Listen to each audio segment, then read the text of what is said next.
Alright, so I got some new equipment. I got a mouse and I reprogrammed these buttons with function keys. I'll get more into it maybe in a future video, but now I can just switch scenes very easily, do my thing. So I designed a wallet that I'm making for someone. This is the leather we're going to be using. It's chocolate. It's actually pretty nice, but I'm going to actually use this paper. It's all crumpled up right now. This is like Amazon packaging. And you can see all these different magnets I have. I bought from the hardware store. And basically what I'm going to do is I'm going to just flatten this paper. And then after that, we're going to just cut a prototype. We're going to do a mock stitch and see if everything fits because I designed everything in software. So let's get started. All right, you see that I got all set. So this is the first piece. So basically how this works is we have the outer piece. I'm only doing one side. This is the stitching for the back of the wallet. So basically the back of the card slots is going to be stitched in, but there's a gap here because this is going to be a little pocket compartment for like membership cards and things that don't quite fit the credit card size, or maybe it's like a business card or something, and it's going to be on both sides. And because it folds, it'll keep it nice and safe and secure in there. So that's what we're going to be doing. We're going to cut this first, and then we're going to see what happens. Just going to hit go ahead, start. We're going to hit yes, and it should be just cutting along pretty good. And we'll just see what happens after it's done. All right, just a little sneak peek of what's going on there. I'm doing the other slot and it looks like it's a little bit too high. Just minor details, just got it off a little bit. All right, so we're doing attempt 2 because that did not work. I didn't give enough space. So we're going to just try that again. And then now it should be all the correct sizing, hopefully. And I got to turn on the air assist. You'll see the difference. Let me see if I can get like a better shot in real time. So this is the back part of the sporran part that's going to attach to this. So we'll see what happens. So I just want to point something out. So these weaker magnets are thicker. They're for these pieces. That way it's not like going up and then this part catches it. And then the round magnets like these guys, these are like for the important bits. And then I have these tiny ones, which are the first ones I got, which they're great, but they're low enough where they have not enough, they don't have enough friction to cause any issues if the head pushes it, because the little guard underneath for the eye protection pushes it out of the way. But that's what I do for these magnets and stuff like that. And then once I figure out that everything lines up and it sews good and it's okay, then I will use the cardboard cutout to do the design for tracing it onto the leather that's off camera. Just to show you a bit more detail of all the pieces. So this is just the left side, except for that. That's the main card side, or I should say the main wallet. And then there will be another component for the back side. So this is like the front card side. So it's a lot of pieces, but what I'm hoping to do is that this piece is universal, so I can use the same die cut and then just flip it over to cut on the other side. Now that's going to be tough because if I don't see the leather skin side, then I might not be able to get a good piece out of it, but it is less items and less, it's cheaper than getting multiple dies for the left and right side. But just to show you what I'm working with. And we're off for doing another one. So you're going to see example, I think. It might get close enough. So it's going to move that button out of the way a little bit. So that helps a lot when, you know, something's in the way. Like you're going to see it too. It's going to move that button. So it's nice for this kind of application is the magnets. Ideally, I would love something underneath this to suck everything down. That would be great. But for right now, this is what I got and it works pretty well if I'm careful and I plan it out. If I'm in a rush, it's a big problem. And it's done already. While this is finishing up the border, I do want to talk about what I might do in the future with this laser cutter. I really want to work with the leather, even though it might smell, because it's great for prototyping.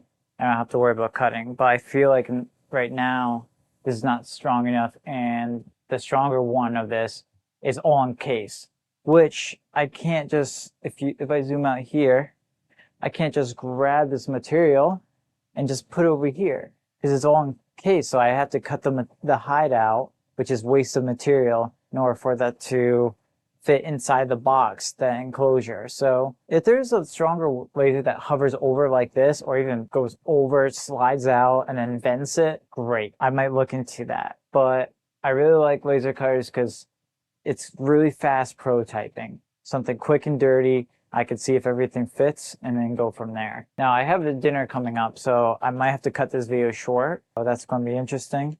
I have like 15 minutes before I go. So this might be, we gotta do one more piece and then I'll put it all together, hopefully in time. Now this is the fun part, is stitching all this together in 15 minutes. Now I didn't mark these pieces, but here's the idea. Basically, this is the backing. So this attaches to here, and what they'll do is it allows a nice little special slot underneath here.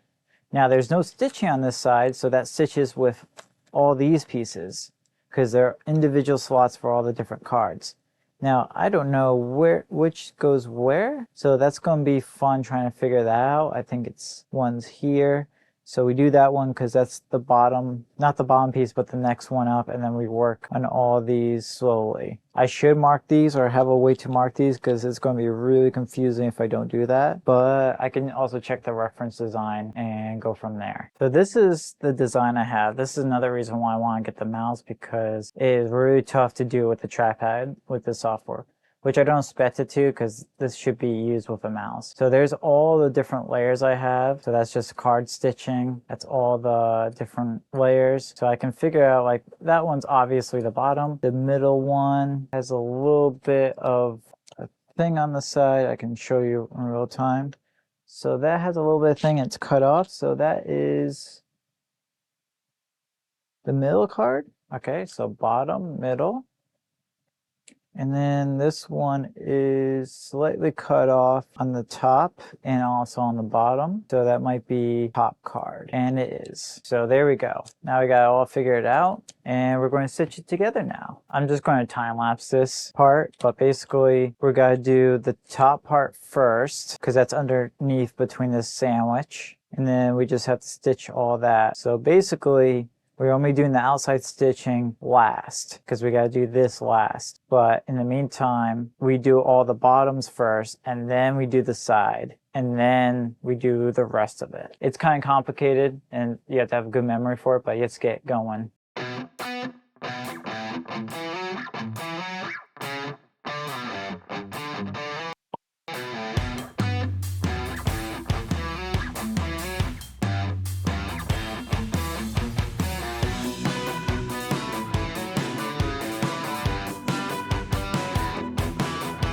Let there be light.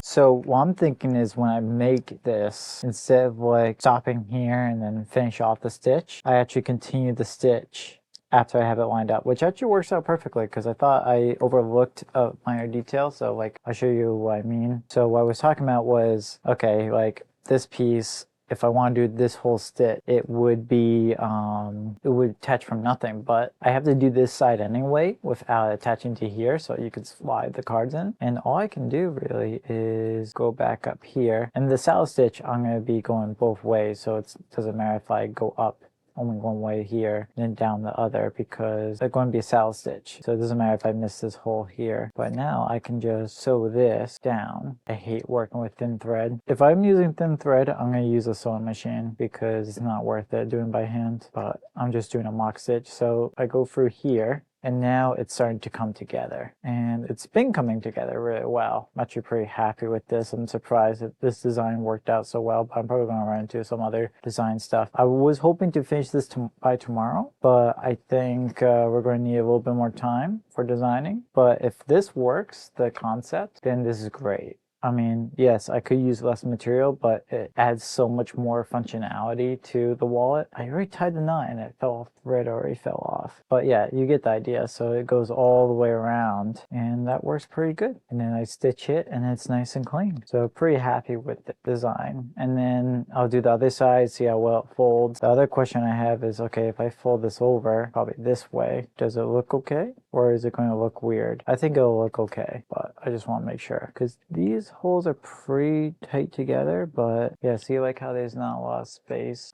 But you can see it's very close to the edge, so I have to redo these. I have to space them out more, maybe a few more millimeters. But I might not have to do something like that, but it really depends. But I'm really happy with how this is coming out. I mean, I've done wallets before, so it was going to work out because I have experience with making plenty of wallets, whereas like the sleeping mask was totally new, which I'm going to scrap it. I'm going to reuse it for some other project because this just doesn't work. And I'm not going to keep trying because it's something I really don't want to get into. Like, who's going to need a leather sleeping mask? You know, whereas like a leather wall is more something that you need. I might return to it, but who knows? But this is working out really well. And with the leather, it's going to be much easier because the holes are predefined. That's the other thing too, is if I make this design, it's going to kind of be a pain because I gotta mark out the lines by hand over the template that I make with the cardboard, and then I gotta punch these holes individually because I don't have the other hole, like the two hole press, because the ones I have that are predefined,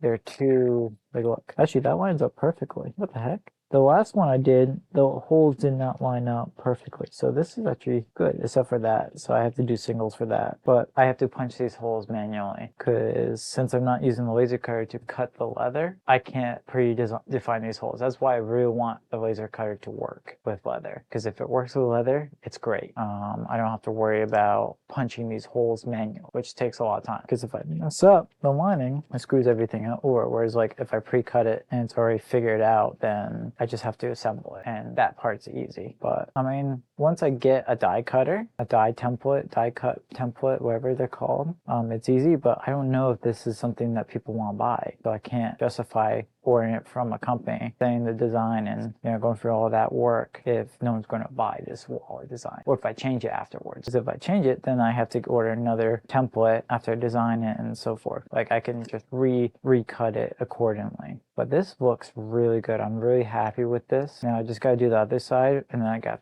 fix this top part, but everything else looks good. So what I might do is undo this part and then just redesign this top part and then restitch this back on here and then do the other side and then just see how the spacing is because it looks really good. And now if I fold this, space am I leaving myself? 1 centimeter. So it's 2 centimeters, which is okay. Now, if I roughly figure out like a card, so these are like mock-up cards from my laser cutter.